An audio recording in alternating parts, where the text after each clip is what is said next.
Today I have in front of me a grinder that I thought I already reviewed but found out that I actually didn't, and that is the DF83 grinder by Turin Grinders. And this boasts 83 millimeter flat burrs inside, which is a very large burr for grinders in the market today. So I do want to just say thank you so much for watching. If you could please like and subscribe, that helps me produce more content. If you're looking at purchasing this, please use the link below. I'll make some commission at no extra charge to you. And lastly, I have an Instagram account that you can follow as well. It's at Kabin's Coffee Corner.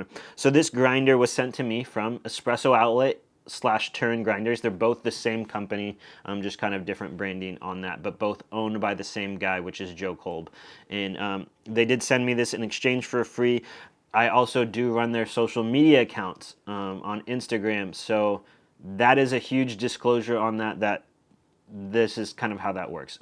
But I'm still full freedom to say whatever I want to say, and I'm not going to jeopardize that by that. And if for some reason I have to say certain things, you will definitely hear me say that. And I will disclose anything that I'm supposed to say, or if I'm supposed to do a positive review, but that's not the case for this grinder. I have full freedom to say whatever I want to say. So first off, this is the version 1 of it. In the version 2, they changed 2 things with it. They changed the declumper on the inside, and they also put a plasma generator thing on the inside of it, which basically reduces the static of the grinder, which I have heard does incredibly well on the grinder. This one does not have that, and static is a bit of an issue as a result of that. I can't really remember this, but I believe they did change the dosing cup to a metal dosing cup for the V2, but I'm not entirely sure of it. And all of them do include this little funnel here, which sits on top of the catch cup or on top of a portafilter, either way. So this is a nice little funnel for a portafilter. However, it does kind of push it a little bit so you can't like WDT all the way to the edges, but it's still a nice little add-on on the inside of it. So you can grind directly into this cup like so, or you can grind directly into a portafilter depending on what you want to do. It has a nice little adjustment metal collar on the top of it. It comes with this single dosing lid with a wooden accent on it, but it also comes with a hopper. The hopper was kind of designed in the purpose of making large batches of coffee. So say you wanted to like grind a couple 100 grams for a big batch of cold brew, you'd put the hopper on and do it that way. I've never used the hopper because this doesn't grind by time, and it just grinds what you put in it. So this can grind all the way from espresso to pour over, and I find it does every single thing well. I did find that when you switch from espresso to pour over, you do have to run the grinder empty while you do that. That just helps with adjustments, but you also need to run a little bit of coffee when you put it to whatever grind setting to purge out a little bit of coffee that's inside. Otherwise your pour over will have quite a bit of fines on the inside of it. But once you do that, and once you brew your pour over after you purge a little bit of the grounds on the inside, you get incredible results. So overall, this grinder has been a great value. My con for it is a little bit loud and it is a little bit messy. Turin grinders are known to give you great results, but it comes at the price of being maybe a little bit more inconvenient, or you have to do a couple mods, or the workflow is not as great. Like the Niche has the best workflow, but all these Turin grinders I feel like do better results. So at 83 millimeters, this gives you great results. Factory stock, nothing needs to be changed with it, unlike the other Turin grinders. You don't have to buy anything for it additionally. You don't have to, I didn't have to align my burrs on the inside, and I'm getting great results. The one thing that I do recommend is Portakeeper sent me this little tilting cup for it, and you simply just put it in like this. Incredible, no mess. Works super well with that. If you add RDT on the V1, you don't get a ton of static, and it's not an issue here. If you put the collar on here, it does shake and it's loud, and the cord does come out the side like some of the Turin grinders have been doing now. But overall, if volume isn't too big of an issue, this is a pretty loud grinder. You're going to be really happy with it. If you like the single dosing workflow, which takes a little bit longer than obviously grinding by time or weight, this is a great grinder.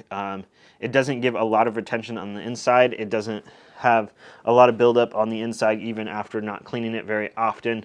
Overall, this gives you incredible results, and I'm incredibly happy with it. I would say this punches well beyond the $600 price point. My only question, which hopefully I will answer at some point, is should you spend $600 on the DF83, or should you spend $600 on the DF64V, which is 64 millimeter flat burrs, but it comes with variable RPM, and it looks like it's a little bit easier of a workflow than this, and it's quite a bit quieter and smaller. That's kind of, hopefully will be answered at some point, but I don't have a DF64V, so I'm currently just using this, and it's working out well, and I'm really happy with it. And it is a little loud, and it's basically loud and a little bit messy, but the V2 should fix that problem from what I've heard. Happy with it for pour over, happy with it for espresso. This is my daily grinder currently at my house. So I single dose at home, and this is what I use for it because I'm getting great results. And this is actually my one and done grinder for everything. So I use this for both of my espresso machines, which is a 58 Flare Plus, and then a Breville Bambino, so two different size portafilters in there. So I am adjusting the grind setting very often, and then occasionally I make pour overs, which I adjust the grind setting for that as well. And it's been flawless all around. Had no issues with stalling, no issues with really anything. You just got to have a brush handy to kind of keep things cleaned up a little bit, and it is a little bit loud, but it does grind really quickly, so it's not too big of an issue when it comes to that. So overall, very happy with this grinder. Fits all this well. I would recommend getting this little tilting cup. It works nicely, but this funnel fits on a portafilter well, and I grind all the time with that, and I just might hold both of that together a little bit, and that kind of solves that issue with solves the issue with the noise of it shaking a little bit. People have also added an extra gasket on top of this to kind of help with that. I haven't gotten that far.